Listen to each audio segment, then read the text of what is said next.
नमस्कार दोस्तों, मैं अनूप सिंह आज विशेष के इस अंक में आपका बहुत बहुत स्वागत करता हूं। आज हम बात करेंगे राहुल गांधी के बारे में। कांग्रेस पार्टी की तरफ से या इंडिया अलायंस की तरफ से आप कह लें, लोकसभा में एक प्रस्ताव लाया गया कि हमें संविधान पे चर्चा करनी है। लोकसभा यह प्रस्ताव मंजूर कर लेती है और लोकसभा में जो है संविधान पे चर्चा शुरू होती है।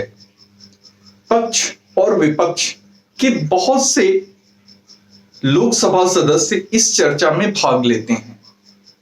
इसमें सत्ता पक्ष की तरफ से प्रधानमंत्री नरेंद्र मोदी जी भी बोलते हैं और विपक्ष की तरफ से एलओपी लीडर ऑफ ऑपोजिशन विपक्ष के नेता राहुल गांधी जी भी बोलते हैं। तो सबकी नजरें थी राहुल गांधी पे कि आखिर राहुल गांधी संविधान पे क्या बोलते हैं। राहुल गांधी का जब अवसर मिलता है संविधान पे बोलने के लिए, तो जैसा कि हम उनको पिछले 20 सालों से देख रहे हैं, 20 साल से ऊपर हो गए जब से वो लोकसभा में हैं, तो कभी उन्होंने बहुत ही कॉन्क्रीट, बहुत ही सिग्निफिकेंट, बहुत ही सार्थक और मजबूत कुछ नहीं बोला। कुछ एजेंडा लेकर के ही चले और जो भी वो एजेंडा लेकर के चलते हैं वो बहुत ज्यादा जो है उनकी पार्टी के लिए फायदेमंद साबित नहीं होता है। लेकिन वो इतने एडमेंट रहते हैं, इतने हठी रहते हैं कि उन एजेंडास को वो छोड़ते नहीं हैं। खैर, बात थी संविधान पे चर्चा की।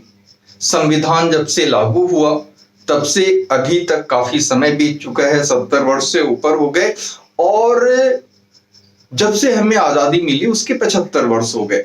तो संविधान पे चर्चा होती है, राहुल गांधी जी खड़े होते हैं बोलने के लिए। सबकी नजरें राहुल गांधी पे कि राहुल गांधी जी क्या बोलते हैं।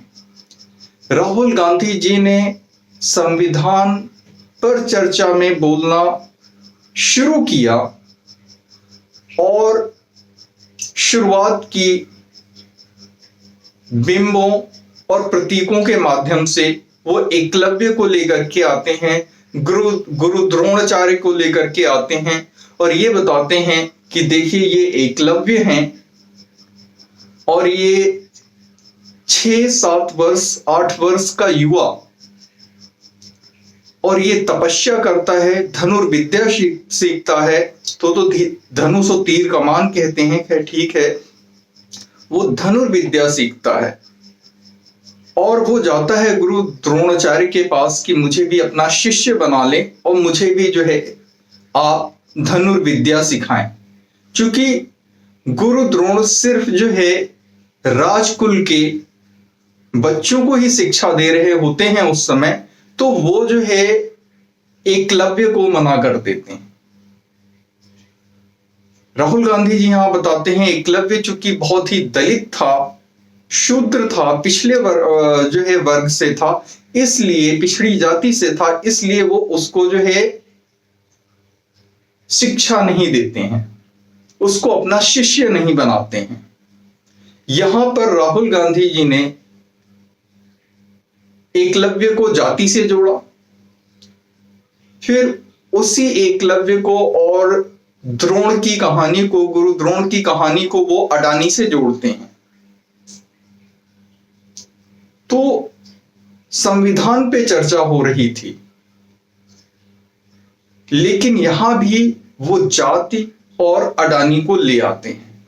अभी तक राहुल गांधी ने एक बार भी संविधान के जितने भी आर्टिकल्स हैं, जैसा कि हम सभी जानते हैं हमारा संविधान विश्व का सबसे बड़ा लिखित संविधान है। इसमें 395 जो है आर्टिकल्स हैं, धाराएं हैं।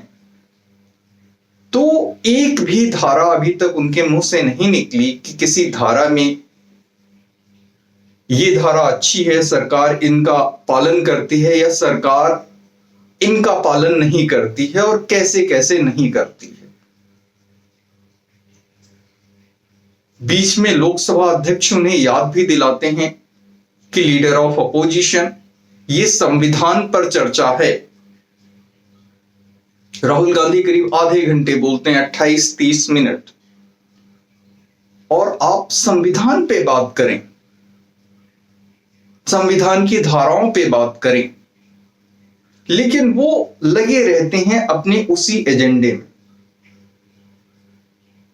कि संविधान में कहां लिखा है कि एकलव्य को शिक्षा ना दी जाए, संविधान में कहां लिखा है, बाकी जो उनके एजेंडे होते हैं जैसे हाथरस, कि हाथरस में इस तरीके से जो है कहां लिखा है संविधान में कि हाथरस में जो कल्प्रिट्स हैं, जो गुनाहगार हैं, वो बाहर घूमते रहें, और जो जिनके साथ गुनाह हुआ है वो अपने घरों में बंद रहें।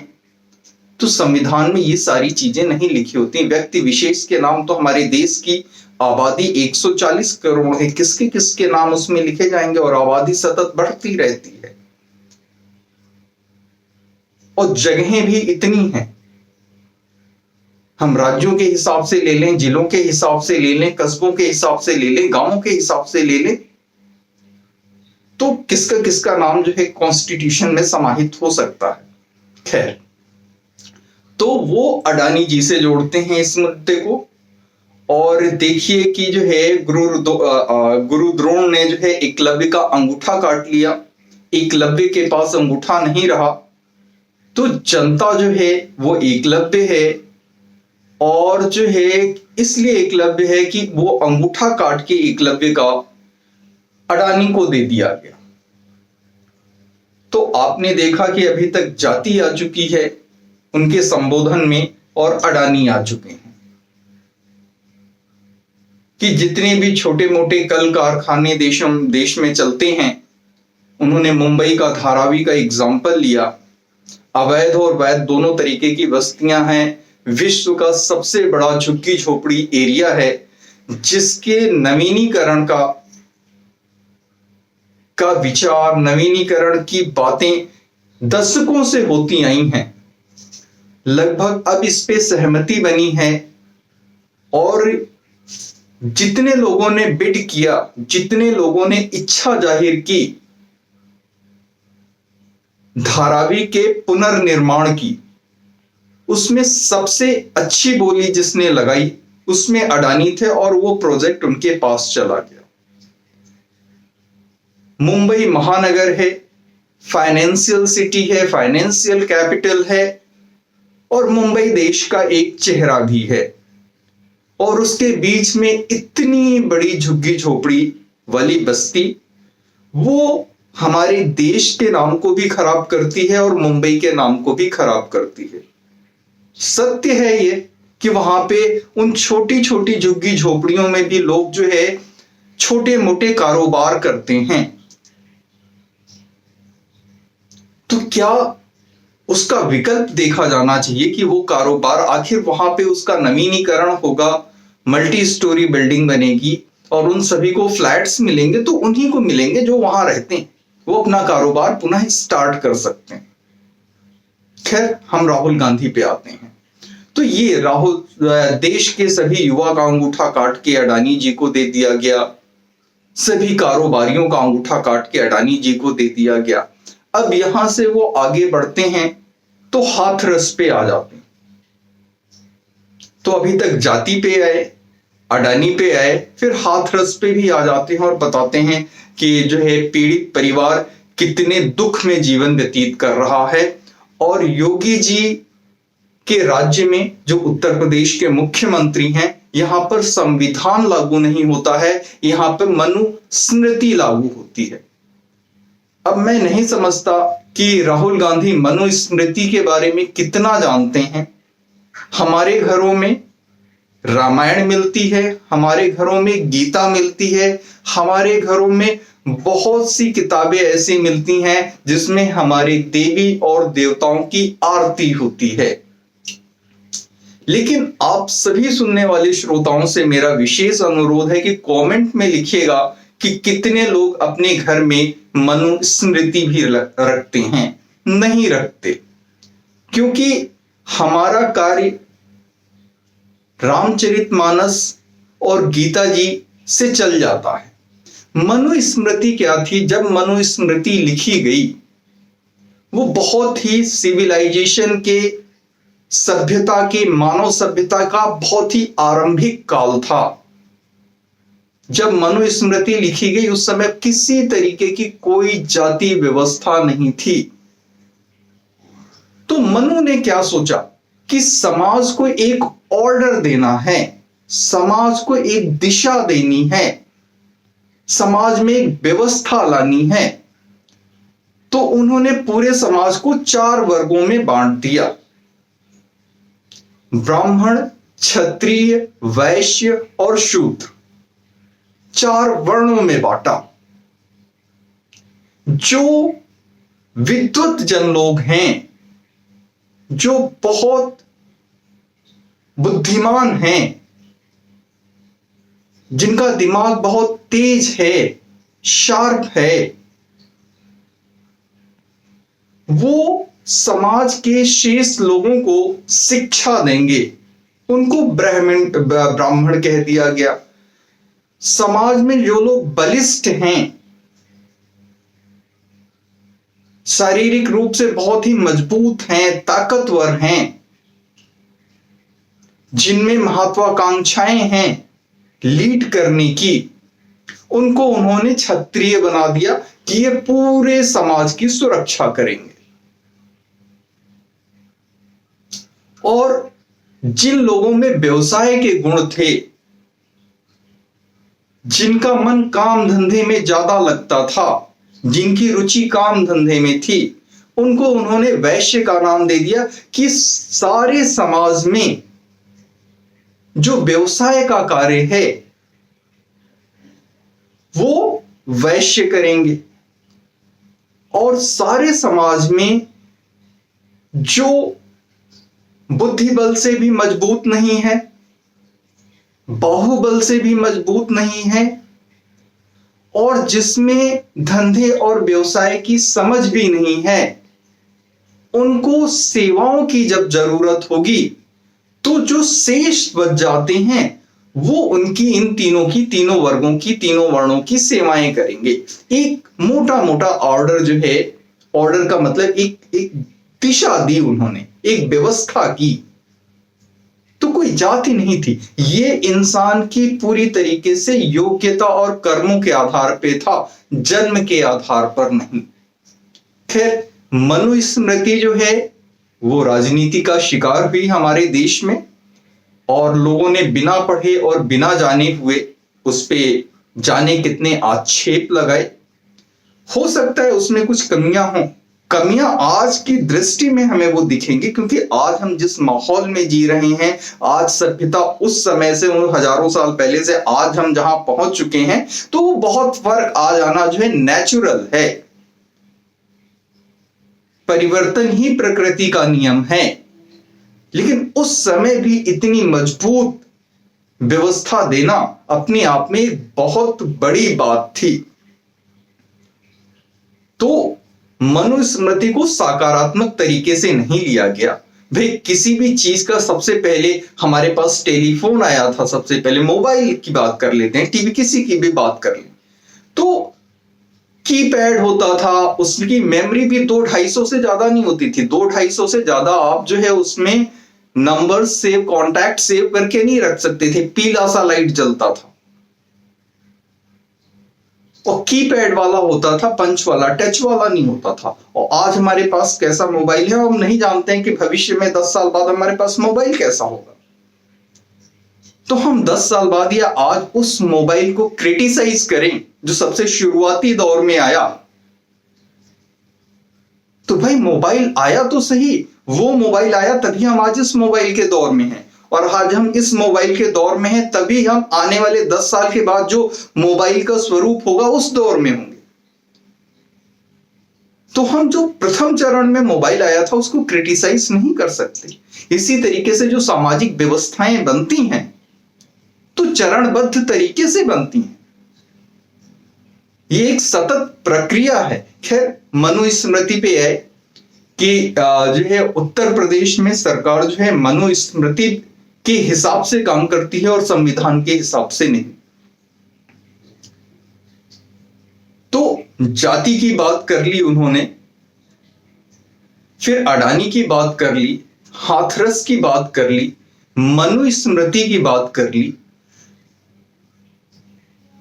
लो भी संविधान पे चर्चा है। आपके पास इतना अच्छा मौका है लीडर ऑफ ऑपोजिशन होते हुए कि आप सरकार को घेरें, कि सरकार जो है की तरफ से कहां चूक हो रही है। संविधान में निहित और संविधान में वर्णित जितने भी प्रोविजंस हैं, जितने अनुच्छेद हैं, जितनी आर्टिकल हैं, जितने व्यवस्थाएं हैं, सरकार क्या किसी को अक्षर से लागू करने में कहीं चूक कर रही है? चूक कर रही है तो कैसे? आप उसको समझाएं भी। ये नहीं कि आपको किसने, आपके कौन गुरु हैं, वो कौन बुद्धिजीवी हैं जिन्होंने आपको समझा रखा है आप अडानी अडानी करते रहिए, आप जाति जाति करते रहिए। क्यों आप समाज को बांटना चाहते हैं?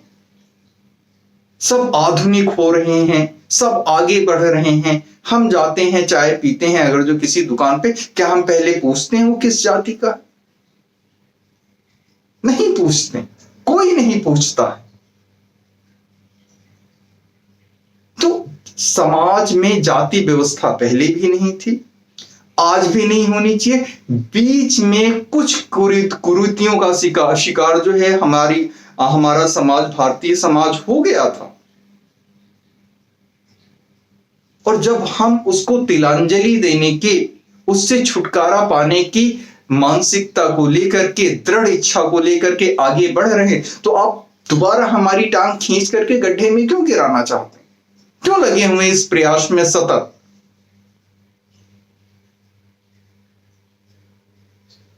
तो संविधान की एक भी धारा कहां पे सरकार सत्ता पक्ष से चूक हो रही है? इनमें से कुछ भी राहुल गांधी अपने भाषण में, अपनी जो है स्पीच में नहीं लेके आ पाते हैं। तो ये सारी चीजें दर्शाती हैं कि इतने वर्ष हो जाने के बावजूद भी राहुल गांधी में वो राजनैतिक एक परिपक्वता, यहां पे कह लें या ये कह लें कि एक दृष्टि है जो उनको ये समझाए, उनके अंदर ये चीज जो है, ये चीज उनको ये ज्ञान दे अंदर से कि ये चीज हमारे लिए काम करेगी, हमारी पार्टी के लिए काम करेगी, हमारे राष्ट्र के लिए काम करेगी। ऐसा नहीं, इन चीजों को लेकर के नहीं। किसने समझा रखा है कि आप अडानी अडानी अडानी करते रहें और आपका कहीं भला हो जाएगा? और लोग अपनी गलतियों से सीखते हैं। चुनाव दर चुनाव आप हारते जा रहे हैं। जब भारतीय समाज, भारत के लोग, भारत के नागरिक आपकी बात सुनते हैं, उन्हें बड़ा अजीब लगता है। मेरी जेब में पैसे हैं, कहां अडानी लेके चले गए? आपकी जेब में पैसे हैं, कहां अडानी लेके चले गए? अडानी इतने बड़े बड़े पोर्ट्स बना रहे हैं, बाकी सारी चीजें बना रहे हैं, तो उन्होंने किस व्यवसायी का, छोटे व्यवसायी का हक मार लिया? भाई छोटे व्यवसायी जो है इतने हजारों लाखों करोड़ के जो है प्रोजेक्ट्स नहीं ले सकते, वो बड़े व्यवसायी ही ले सकते हैं। और बड़े व्यवसायियों में वो समान रूप से वितरित होता रहता है। जिसकी बिडिंग अच्छी होती है, जिस भी चीज में, भाई ये लोकतंत्र है। ऐसा नहीं किसी भी जो है व्यवसायी को उठा करके कोई भी प्रोजेक्ट दे दिया जाए, ऐसा नहीं होता। छोटा प्रोजेक्ट हो, चाहे जितना छोटा प्रोजेक्ट हो, कुछ हजार का हो या कुछ लाख करोड़ का हो, उसकी बिडिंग होती है। जो भी बिड में सबसे अच्छी जो है कीमत लगाता है, प्रोजेक्ट्स उसी को जाते हैं।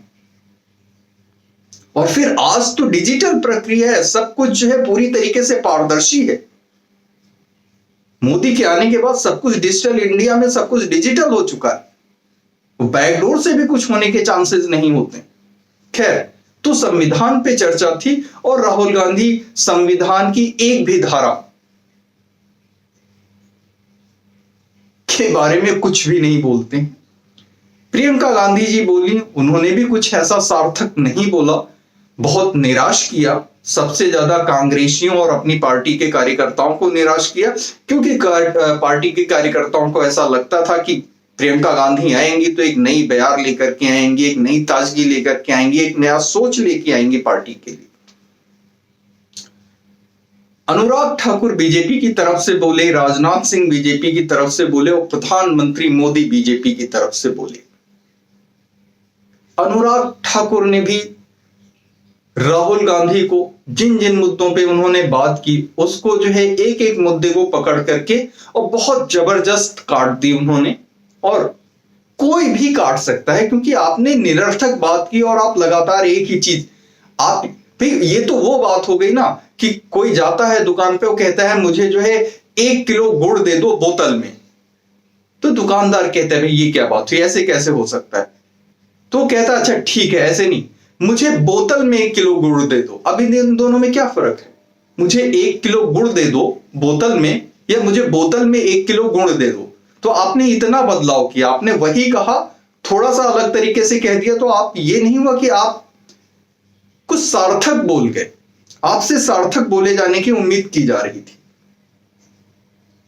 प्रधानमंत्री मोदी ने जिस तरीके से संविधान पे वो लोकसभा में बोलते हैं, करीब वो भी आधे घंटे के आसपास बोलते हैं, उससे कुछ ज्यादा बोलते हैं, और शुरुआत के 15 मिनट वो बोलते हैं कि संविधान को ध्यान में रखते हुए वो विभिन्न धाराओं और बाकी सारी चीजों का वो नाम लेते हैं कि कैसे कैसे अपने कार्यों से जनता को सामूहिक रूप में लेते हुए, सभी जनता को जो है एक साथ लेते हुए उन्होंने अपनी अलग अलग योजनाओं से जनता के लिए कार्य किया है।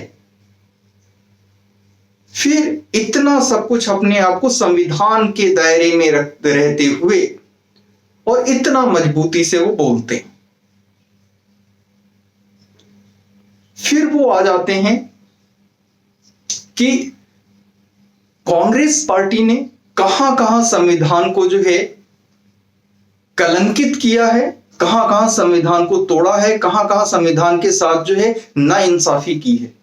वो कहते हैं नेहरू जी जो थे उन्होंने बीज बोया, इंदिरा गांधी जो थी उन्होंने उसमें खाद पानी डाला, फिर राजीव गांधी आए वो भी उसी रास्ते पे चले, सोनिया गांधी आई वो भी उसी रास्ते पे चली, राहुल गांधी आए वो भी उसी रास्ते पे चल रहे हैं।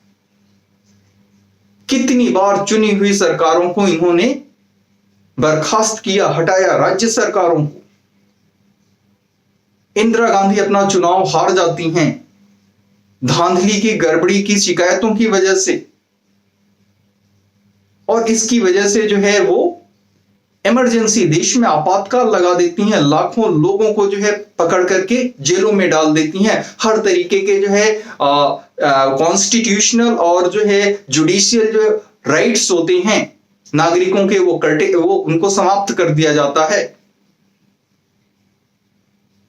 वो जो है न्याय की गुहार भी कहीं नहीं लगा सकते हैं।